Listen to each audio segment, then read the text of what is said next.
I, 18, have a 2-year-old daughter who lives with me and her father, 18, but spends 2 daytimes a week with my mom so that I can run errands, such as going to the doctors, doing the food shopping, cleaning the house, etc., and because my mom loves to spend time with my daughter. My 27-year-old sister was visiting my mom's house for the week from out of town. My sister and I have never really got on. When I got pregnant she thought it was the worst thing ever and insists that children ruin your life and thinks I forced my daughter on my mom, despite my mom saying otherwise.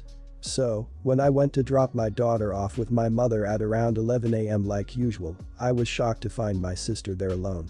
I asked her where my mom was and she said my mother had gone to the shop and would be home within a few minutes. My sister has always been very dismissive of me, she hates talking to me and will do anything to shorten the conversation, which is why I think this happened. I huffed because I was catching the bus into town to go to the doctors and it left in a few minutes. My sister rolled her eyes.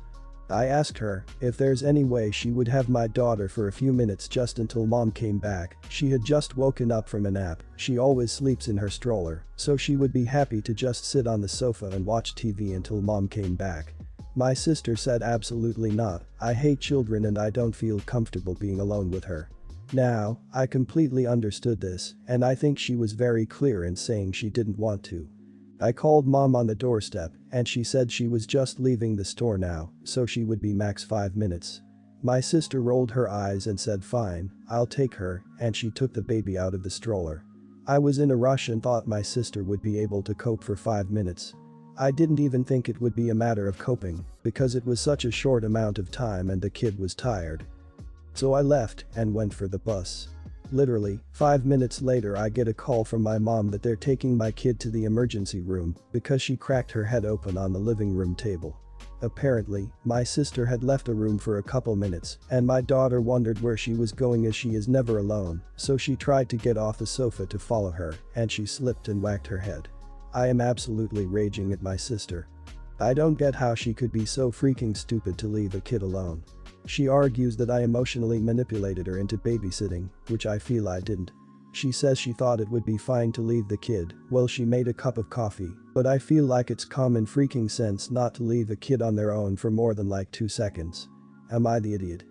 My sister said absolutely not, I hate children and I don't feel comfortable being alone with her. This makes you are the idiot 100%, before the accident and after. I see you and others calling your sister stupid and other replies. I disagree. You know what's stupid? Leaving your child with someone who literally says they don't want to be responsible for her. You forced your sister into taking responsibility so you could catch your bus. Plan better, you created this problem. Your mother messed up for not being there when you arrived as well. You are the idiot. There seems to be a lot of bitterness and resentment in your post towards your sister. At the end of the day, you both have to live with personal choices. She told you flat out she didn't want to have anything to do with your child. You gave no real instruction and jetted on out. She isn't used to kids or instincts about kids or nuances about kids, so it's hard to blame her for not realizing that you really can't leave a 2-year-old alone for even a minute. I'm going back and forth between you being the idiot and everyone screws here. But I'm a big believer in personal responsibility, so I have to say you are the idiot. You did manipulate your sister into watching the child. She declined clearly, and you didn't take no for an answer. Why do you think you have the right to be pissed off at her for the accident? She clearly doesn't have a clue about taking care of toddlers, she told you she was uncomfortable doing so, and you left the kid with her anyway. My family and I hosted an exchange student from Prague a couple of years ago. Last fall, his family offered for us to visit and stay in their flat in Prague. I researched airfares and asked my 2 kids if they would be willing to pay $1,000 each to cover their airfare. At first, they declined but subsequently agreed. They are 16, twins, and have summer jobs. They each already had enough in savings to cover the cost. We are a middle-class family, maybe more towards lower middle class. My wife has a disability, so we are a single-income family. We travel for vacations occasionally, and I have never asked my kids to contribute to a vacation before. The airfare turned out to be $775 each. When I let my kids know this, I was surprised that my daughter was nearly in tears. Her recollection was that I had told her the airfare was $375.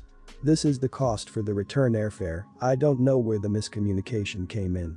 She is very fastidious with her money and this extra cost really upset her. I explained that the original amount I told them was $1,000 and that this was a deal. I told her that she would have to pay the $775 or that she could not go. If I offered her a reduced fare, I would have to do the same for her brother. The trip would then cost me an extra $800. My wife says that I am the idiot because parents shouldn't charge their kids to go on vacation. A couple of her friends went to Europe with their families when they were teenagers and they didn't have to contribute financially. I feel that we wouldn't get to go otherwise and that most kids don't get to travel to Europe. What do you think? You are the idiot for making children pay for a holiday. I get that they have dinner jobs, but those are usually considered to be for their own fun, shopping, video games, etc., for something they consider essential, or, and this is important, college savings. I doubt that you're paying for college given that you won't even take your own family on holiday, so what do you expect your children to do about that? It's hard for a teenager to save $1,000, let alone the cost of an entire education. Your scheme here will see them both back where they started at the beginning of their savings. You're the idiot. Your kids are minors. You're expecting too much from them at their age, and it kind of seems a bit greedy for you to want them to spend their savings or be left out. You should be proud of them for being able to save like that and encourage them to keep it for something important, like a car or college. Being left out of a family vacation would have been terribly hurtful and upsetting to me at that age, and I would have felt pressure to do it, even if I didn't want to. You're the idiot. My parents took my 16-year-old sister and I to America from Aus last year, and never did they ask us to put in money for airfares or ACAM. My parents are lower middle class and had to save for 2 years and borrow some to afford to take us. My sister has a job and has $1,000, but she is also in school and paying for her own things apart from food and bills. We were only asked to provide our own spending money, as this was something we decide how little or much to spend. I need judgment. I really want to know if I would be the idiot if I cut contact with family. I feel guilty about even wanting to shun my family and I think it will hurt my dad. But this has been going on for years and years, and I don't want to try anymore. But I think my reaction could be unreasonable. So would I be the idiot in this situation? My brother and stepbrother are good friends and had their sons at the same time. My son is 3 years older than my nephews, my daughter is 5 years older. My nephews spend a lot of time together and never included my son. I understand this dynamic, given the ages and the friendship. I have peace with this. What hurts me though, is my brother, stepbrother, their wives, and their sons get together with my dad and stepmom all the time and almost never include us. Some examples, my stepbrother has a cabin and they all go and have holidays together. We've never once been invited. They do special Christmas outings together and don't invite us. And the most recent exclusion was my stepsister was visiting from out of town and they had a party, invited everyone, including their extended families, but didn't invite us. 2 years ago, I tried to talk to my dad about it, asking why we are not included in big group events. My dad didn't really know what to say and then went and shared our conversation with my stepmom, who shared it with her son, etc., etc. Everyone knew. There was a big conflict. My sister-in-law blocked me on social media. It was a mess. And it was never resolved. Nothing changed either. Since that conflict, I've had a great deal of anxiety whenever I feel required to attend an event. In fact, since then, my husband refuses to go. His point is even when we are invited, they sit around and talk amongst themselves, ignoring us, so why bother? Would I be the idiot if I refuse to go with my children to the few events we are actually invited to? The next family gathering is mid-August and we've been invited. I'm already full of dread. Or should I just pull up my big girl panties and soldier on? I know it'll hurt my dad if we don't attend. Not the idiot. Listen, I am going through this exact same thing. If it causes you so much anxiety and dread, then don't do it. I have wrestled with the same thoughts with my father for the last year after more than 20 years of drama and crap. Sometimes you will never have the relationship you want with family, and it's not fair to you and your little family to put yourself through it. Sometimes, even though it hurts like hell, you gotta let them go. Maybe try and do things with just your dad and none of the steps. Good luck, my friend. Not the idiot. You say your dad will be hurt if you don't attend, but he plainly doesn't care that he's hurting you. Instead, when you let him know, he couldn't justify himself and decided to blab about it, which made the situation even worse. And I'm guessing he didn't have the spine to own up to that either. I think you should skip the August gathering. If your dad really misses you, then maybe he'll finally make a damn effort once you've made plain you're no longer accepting your family's excluding you. Not the idiot. You shouldn't be worried about your dad being hurt, you sound be worrying why your dad hasn't been including you and your family. That is just cruel and spiteful. He should be standing to for you. Drop the rope with him. I know you are hurt and upset, but you need to stop chasing people who don't want to spend time with you. If your dad wants to see you, he can come to you. Don't bother with any family events in the future. In fact, when there is one on, go and have a lovely day with your family.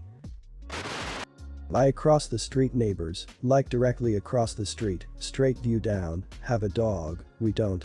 My kids, 15 and 13, love it and go over to play with it occasionally. My daughter also watches the neighbors' kids occasionally.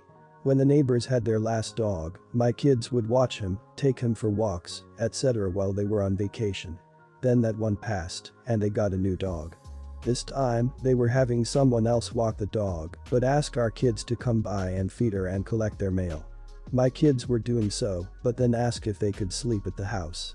They said they just wanted to crash in the living room with the dog, watch a movie, etc. After dinner, I sent them over. Since no one was going to be home, I didn't see an issue. I told them to leave everything as they found it, not to go through people's things, etc. They had their cell phones and I trusted them to be fine over there. I think they just wanted to feel grown up for a night. About 2 hours after they went over there, I got a text from my neighbor. Our kids' names still at the house. Yeah, why? We have a Nest camera set up. You guys have a TV at home, don't you? We do. They were just hanging out there. Are they doing something wrong? They're just watching a movie, but they're there to feed the dog and collect the mail. That's it. We're not asking them to house it. Please get them to leave. So, I texted my kids to come home, saying that they had to come home. They did straight away. I explained what the neighbor said and they understood. When the neighbor came home, they collected the key and told the kids not to do that again. In private, they told me I shouldn't have allowed that. I apologized, but they seemed really pissed that I allowed it. Was I being an idiot here? You're the idiot. What the hell?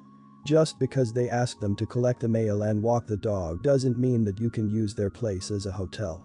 I mean, if this was your best friend and the kid stayed there regularly, then maybe I could understand your reasoning, but it still wouldn't be okay without their permission. First, there's the risk of them breaking or damaging the property, and then there's the liability to the neighbors if something should happen while the kids were there. What the actual hell? Were you thinking, OP? You're the idiot. A little. Initially. Generally speaking, it's probably a bad idea to just give 2 kids free reign of someone else's house. I get that you trust these kids, and it sounds like they are trustworthy, but the neighbors can't know that for sure, and I know I'd be extremely uncomfortable if people who I ask to collect my mail or feed my pets were just loitering around my house. But it sounds like overall it was a really small thing, and everyone handled the aftermath as well as can be expected. Live and learn and all that. Yikes, you are the idiot. Wow, this just shows such a lack of respect for personal space and boundaries. This was a great way for your kids to learn a bit more about responsibility after being entrusted to look after someone's home, but instead, you found a way to turn it into a negative and show them disregard for others' personal space. You literally encourage them to take advantage of your neighbor's trust, and you still have to ask if you were in the wrong. I'm happy your neighbors busted them, at least there's a chance your kids now know what they were doing was wrong. My 8-year-old daughter is a type 1 diabetic. She started day camp last week. I always go and meet with a nurse and any other members of the medical team when she does things like this to be sure they understand T1D management. They have a no phone rule.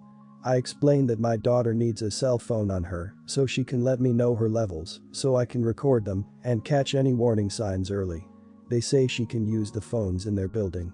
I tell them fine, but if she needs to use the phone to call me that it is a no questions asked situation and that I need to be able to get through to her at any and all times. They say that's fine. Their first check time comes and goes, no call. Sometimes when she gets really wrapped up in something fun she forgets to check, or she puts it off, and she'll need this kind of close oversight for the next few years until she can manage on her own. I call the camp to be sure she has checked her blood sugar in the presence of a member of their medical team, as discussed at length. I called and couldn't get through to her. Called the nurse, went straight to voicemail. I had to leave work and drive down there. Daughter said she tried to call me and wasn't allowed to. I spoke to the counselor who wouldn't let her call me and she said she seemed fine. I thought she was only supposed to call you if she was having diabetes. Me. She always has diabetes. Counselor, well, she looked fine. So that was my final straw. I took her home for the day, bought a phone that calls me, my husband, and 911 only. No internet or games. Told the camp director in light of what happened yesterday, she's going to be keeping it in her bag at all times. It was also way easier than her having to return to the main building every time she finished a game of soccer or was about to eat a snack. The camp director said she couldn't have the phone. I said since her counselors clearly don't understand what diabetes is, I need to be in contact with her to know she is working with a medical team and managing it properly. They said she couldn't stay there with the phone. I said fine. I want my money back. They said camp is to get away from phones and they wouldn't apologize or refund me for enforcing their rules and abiding by their philosophy. I offered to get a doctor's note for the phone. They say kids in the 70s manage their diabetes without a personal phone, so can your daughter. Rather than poke one of the dozen holes available in that argument, I just take my kid and go. The camp was expensive and you pay for each session in advance. I had a lawyer friend write an official sounding letter and I got my refund. Other parents are saying I should have worked harder to come to some kind of middle ground with the staff and not forced a refund. I don't think I'd do anything differently because my child's health is priority one. But I did only take one meeting before deciding, so am I the idiot? Not the idiot. Kids with illnesses have different needs and should be treated accordingly. The only thing those camp counselors achieved was making your daughter feel weird for having T1D. You tried to come to a solution that would not be an actual problem with a no internet phone.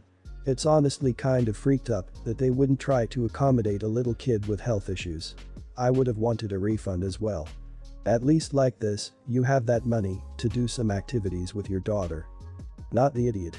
Your child's health is paramount, always.